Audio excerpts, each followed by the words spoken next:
Έχοντας ως στόχο να ευαισθητοποιήσουν τους αιρέους για το θέμα της δωρεάν οργάνων, βγήκαν το πρωί της Πέμπτης στην Πλατεία Ελευθερίας οι άνθρωποι του Νοσοκομείου των Σερών, του Δήμου Σερών και του Συλλόγου Νεφροπαθών και της ΕΚΑ και ενημέρωσαν τον κόσμο για το θέμα των μεταμοσχεύσεων. Σε μια δράση η οποία έγινε από το Περιφερειακό Γραφείο Εθνικού Οργανισμού Μεταμοσχεύσεων ΑΧΕΠΑ Θεσσαλονίκης με αφορμή την Πανελλήνια ημέρα δωρεάς οργάνων, που είναι η 1η Νοέμβρη. 1 Νοεμβρίου έχει καθιερωθεί τα τελευταία χρόνια από τον Εθνικό Οργανισμό Μεταμοσχεύσεων σαν Πανελλήνια ημέρα δωρεάς οργάνων. Και γίνεται αυτή η δράση προκειμένου να ενημερωθεί ο κόσμος για την δωρεά οργάνων, για αυτό το πολύ σημαντικό και λεπτό ζήτημα που πρέπει να μας αφορά όλους, διότι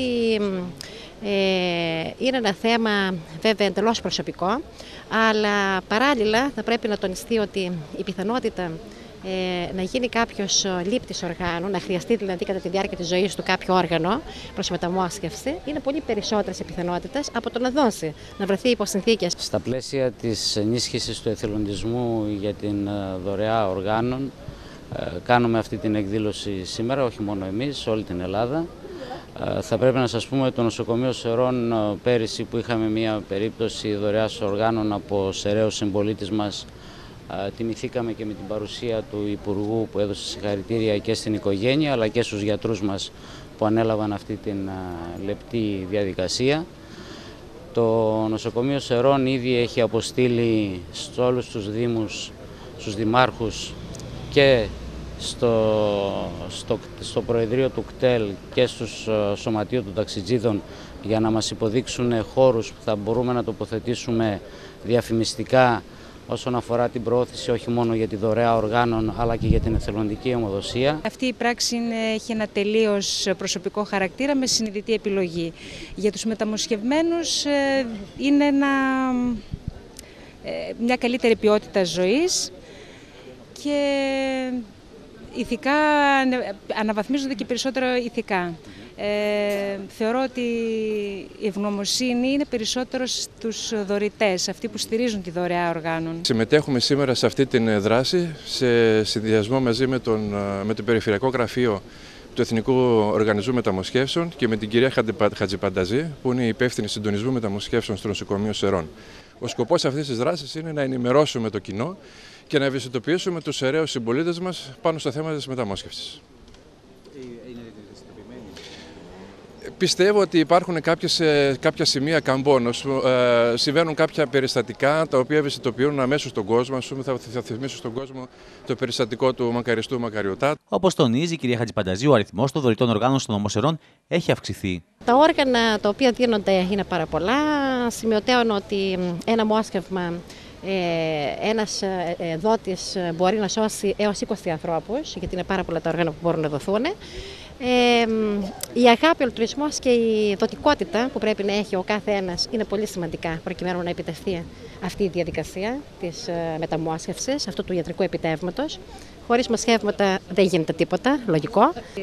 Είναι δότες. Αρκετοί έρχονται καθημερινά και ενημερώνονται για τα συγκεκριμένα θέματα και δηλώνουν την επιθυμία τους. Θα ήθελα να ευχαριστήσω όλους τους νοσηλευτές που εργάζονται στη Μονάδα Εντατικής Θεραπείας για τον απαράμιλο ζήλο και την προσπάθεια που δείχνουν όταν αντιμετωπίζουμε περιστατικά με κεφαλικό θάνατο, περιστατικά τα οποία χρειάζονται, όπως γνωρίζουν οι περισσότεροι, πολλαπλές και συλλογικές διεργασίες για να διατηρηθούν τα όργανα βιώσιμα και να δοθούν σε λήπτες. Καλούμε όλο τον κόσμο και ειδικά τους αιρέους να ευαισθητοποιηθούν για αυτό το θέμα, διότι είναι πάρα πολύ σημαντικό. Και όσον αφορά το νοσηλευτικό και ιατρικό προσωπικό, επειδή η διαδικασία της δωρεάς οργάνων είναι πάρα πολύ δύσκολη, δίνουν όλοι το 100% των δυνατοτήτων τους και είμαστε πάρα πολύ χαρούμενοι γι' αυτό. Αρκεί κανείς να συνειδητοποιήσει ότι με αυτόν τον τρόπο δίνει ζωές σε συνανθρώπους του. Πρέπει όλοι μας να είμαστε ευαισθητοποιημένοι πάνω σε αυτό το θέμα, που είναι θέμα και ανθρωπισμού και αλληλεγγύης. Και συγχαρητήρια σε εκείνους οι οποίοι είχαν αυτή την πρωτοβουλία. Να ευχηθούμε να μην χρειάζεται άνθρωπος, ας πούμε, να βρίσκεται σε αυτή την κατάσταση. Αλλά η ζωή έχει και δυσάρεστες εκπλήξεις και πολλές φορές και σε ώρες τραγικές οι συγγενείς πρέπει γρήγορα να λάβουν μία απόφαση. Και βέβαια καταλαβαίνουμε ότι είναι δύσκολη απόφαση, αλλά είναι μια απόφαση όταν δεν υπάρχει ελπίδα που θα δώσει ζωή σε άλλους ανθρώπους. Η Εκκλησία λοιπόν λέει ναι στις μεταμοσχεύσεις, χωρίς όμως να παραβιάζεται ο σεβασμός στην ζωή του κάθε ανθρώπου.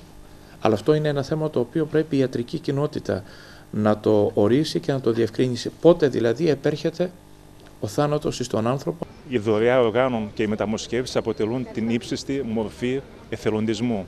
Μέσα από το πόνο και από τη θλίψη δίνουμε ζωή και χαρά. Λόγω της ιδιότητάς μου έχουμε ασχοληθεί με τις μεταμοσχεύσεις καρδιάς και πνεύμονος. Υπάρχει ιδιαίτερη ευαισθησία για το θέμα αυτό